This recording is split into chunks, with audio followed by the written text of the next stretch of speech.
Have you ever wondered why the more famous someone is, the less human they seem, why they stop aging, stop being wrong, and stop being punished, no matter what they do? Bill Burr didn't just wonder. He raged before cancel culture was a hashtag, before every celebrity had a redemption arc, a therapist on retainer, and a podcast where they whisper about self-growth. Bill Burr was already screaming at the hypocrisy, not just about what celebrities get away with, but about why we let them. Because we don't want celebrities to be good people. We want them to be gods, flawed, dramatic, explosive, but still untouchable. And Burr? He's been calling out this fantasy for years. He wasn't impressed by the glam squads, the PR-controlled apologies, or the perfectly curated Instagram therapy journeys. He saw through the whole charade. You ever notice how the second they mess up, they suddenly take time to reflect, Burr says. Yeah. You know what I do when I mess up? I lose my job. And that's it. Right? That's the punchline in the gut punch. There's no accountability in the air above the red carpet. There's just altitude sickness, and handlers paid to say no comment. In this video, we're diving into the cultural machinery behind celebrity immunity.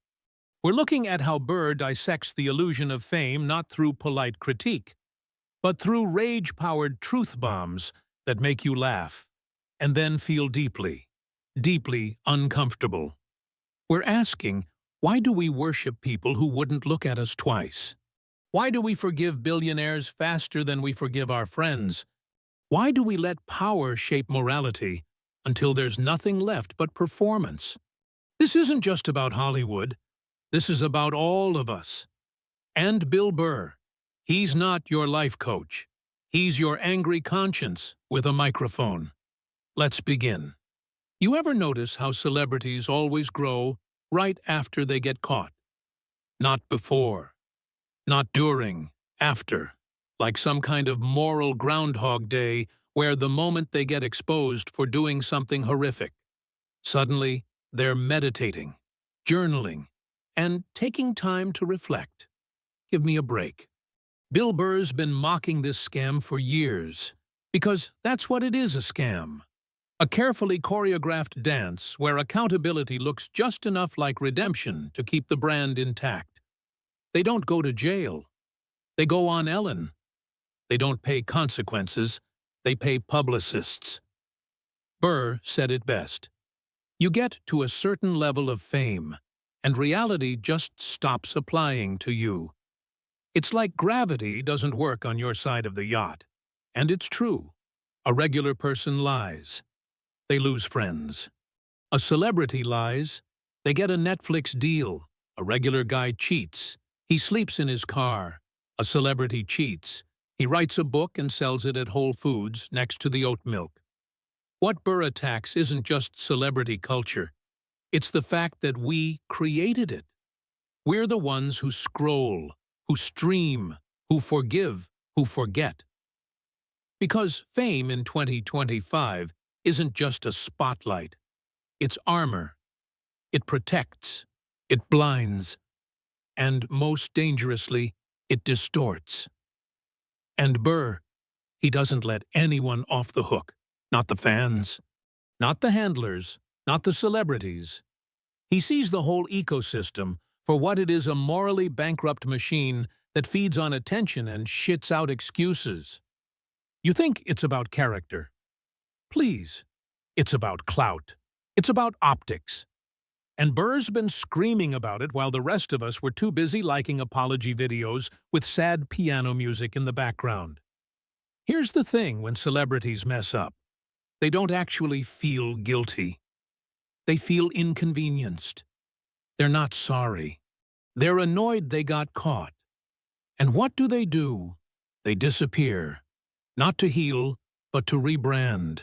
They come back with a new haircut, a cleaner social feed, maybe a TED Talk, and suddenly, they're brave. Thank you for your strength during this difficult time. Some influencer comments under their comeback post. Strength. For what? Failing upward. And while all this is happening, real people, your neighbor, your cousin, the guy who bagged your groceries, get crushed under systems that don't even allow a second chance. But if you're famous hell, you get 3. And a sponsorship with a mental wellness app. That's the circus Burr's been roasting. And the scariest part, we don't want it to stop. Because deep down, we want to believe that if we were rich and famous, we'd get away with it too. All right, let's keep going. Let's talk about moral flexibility, or as Bill Burr would call it, celebrity yoga. Because these people don't just stretch their bodies, they stretch ethics. They bend morality like it's made of Play-Doh. And somehow, it always ends up forming the exact shape that lets them keep their careers. You ever notice how a celebrity can redefine an entire moral framework just by changing their tone of voice and squinting a little during an apology video? I now realize the pain my actions may have caused, and I take full accountability for the ways in which I was perceived. Not what they did, not what they were, just how it looked. And Burr doesn't let that slide. He hears that and goes, "Oh, go, bleep yourself, because that's the game." They don't apologize for what they did. They apologize that you saw it, that it got recorded, that it leaked. It's not about guilt, it's about PR containment. And what does the public do? We eat it up. We repost the notes, app apology. We say, we all make mistakes. Yeah, try making that mistake at your job and see if HR hands you a podcast deal. Burr knows this is all theater. He's been yelling at the curtain since day one. And he's not just yelling at celebrities. He's yelling at us, the audience, the enablers, the people who confuse charm with character and platform with principle. He sees the sick irony celebrities don't follow morality. They manufacture it. They don't break rules. They rewrite them live, on camera, with a filter and a click-through ad. It's not just about bad behavior. It's about the power to escape consequences by making your behavior seem brave. That's the Burr rage. You mess up. You say it was part of your journey. You hurt people, and then you thank them for their patience while you grow. Meanwhile, they're in therapy, and you're on Jimmy Fallon doing an awkward dance and selling sneakers. Burr calls this out with pure fury. He doesn't hate celebrities. He just doesn't worship them. And that's rare. In a world built on follower counts and manufactured relatability, Burr still has the audacity to say, "I don't care how many shows you're in.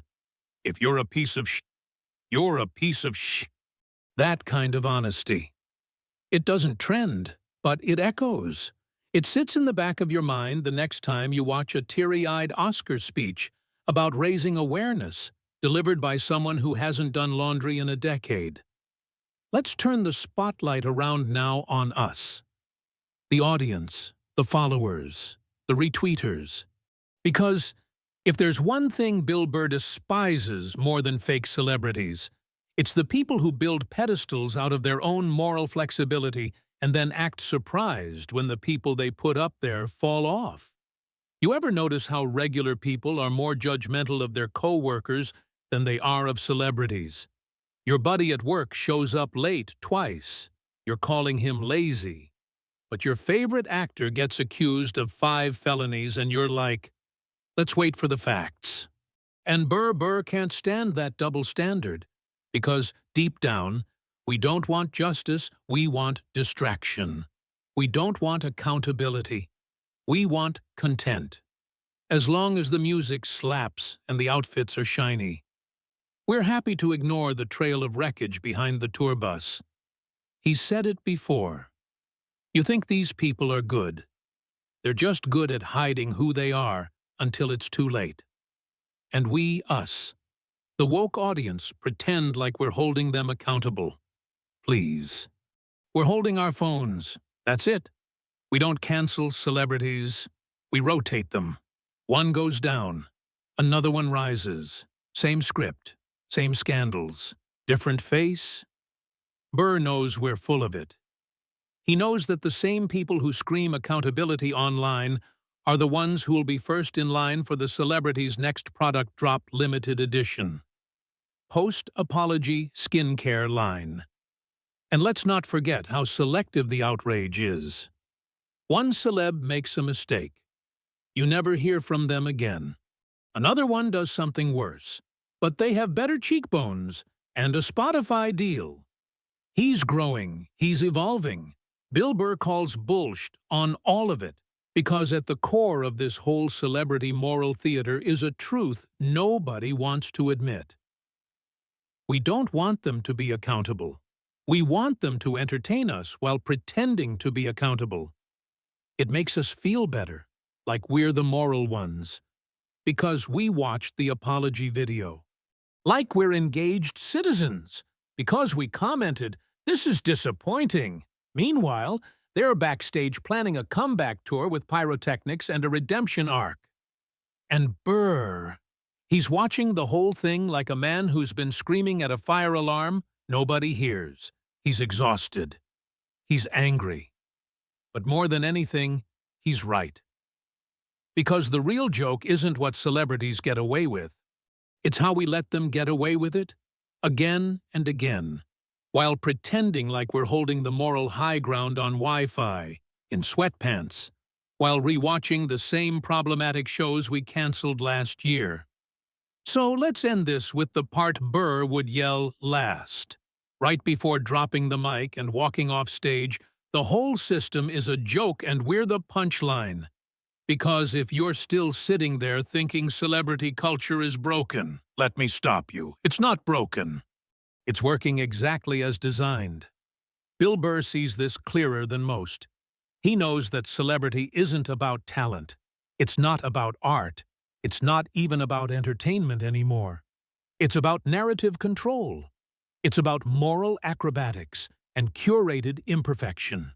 It's about giving you just enough guilt to keep you watching, and just enough fake growth to keep you forgiving. They don't need to be good people. They just need to cry at the right time. And if they can't cry, no problem.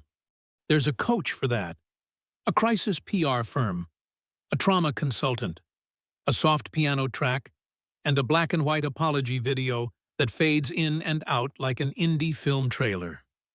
Meanwhile, Bill Burr is standing on stage yelling, "How the FCK are you still clapping for these people?" And you know what? Most of us don't have an answer, because deep down, we love it. We love the chaos, the scandals, the cancellations. Not because we care about accountability, but because we're addicted to watching the crash. It's reality TV with better lighting and worse ethics. It's the Roman Colosseum, except the lions have publicists and the audience has Wi-Fi. So what's Burr's final message? Stop pretending you're shocked. Stop pretending you're above it. Start recognizing the game for what it is.